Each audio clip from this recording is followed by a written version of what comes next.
En we zijn terug met de nieuwe F1 2021 race setup. Mijn naam is Roberto en in deze video deel ik mijn race setup voor Portugal. Heeft deze setup jou geholpen? Hit dan de like button en abonneer als je nieuw bent voor meer goede F1 2021 race setups. En laten we meteen beginnen met deze setup. Op Portugal heb ik gekozen voor 8-11 vleugel. Portugal is een vrij bochtig circuit, waardoor ik veel achtervleugel hebben staan. In de time trial setup heb ik 10 vleugel achter, maar in de race wil ik iets meer stabiliteit en heb ik gekozen voor 11. De voorvleugel heb ik hetzelfde gelaten, omdat ik op het rechte stuk wel een beetje topsnelheid wil hebben voor eventuele inhaalacties. Wil je iets meer rotatie hebben, dan kan je ook kiezen voor een 9-11 vleugel. Differentieel heb ik niet zo heel agressief staan, namelijk op 80 en 56%.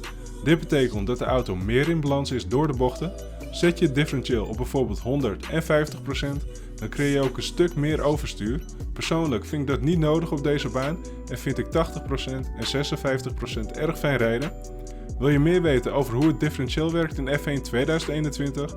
Check dan mijn setup series nu rechtsboven in je scherm, waarin ik uitleg hoe de setup werkt in F1 2021. Dan camber en toe op min 2,5, min 1,9, 0,07 en 0,29. Ook hier wilde ik dat de auto wat meer in balans is. Het is niet de meest agressieve setup, maar wel een die continu in balans is over de gehele race, wat mijn doel was met deze setup. Dan de ophanging op 1.4, 8.3 en 4.8. Wat opvalt is een vrij hoge front anti-rollbar. Deze kan je ook iets lager zetten als je iets meer rotatie wil hebben, bijvoorbeeld naar 7 of 6. Zelf heb ik deze wat hoger staan, op 8.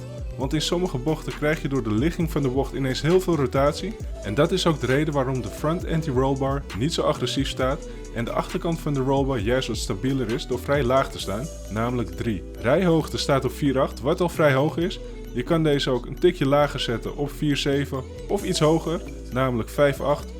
Want dat kun je proberen als je nog wat meer balans in de auto wil hebben. Dan de remmen op 97 en 56%. Dit is een persoonlijke voorkeur van mij op deze baan.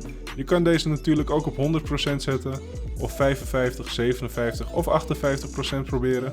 Puur wat je zelf fijner vindt rijden. Dan de banden op 22,6 voor en 23,1 achter.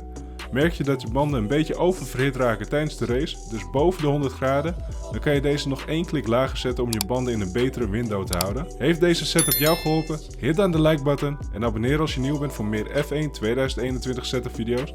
Tot de volgende video!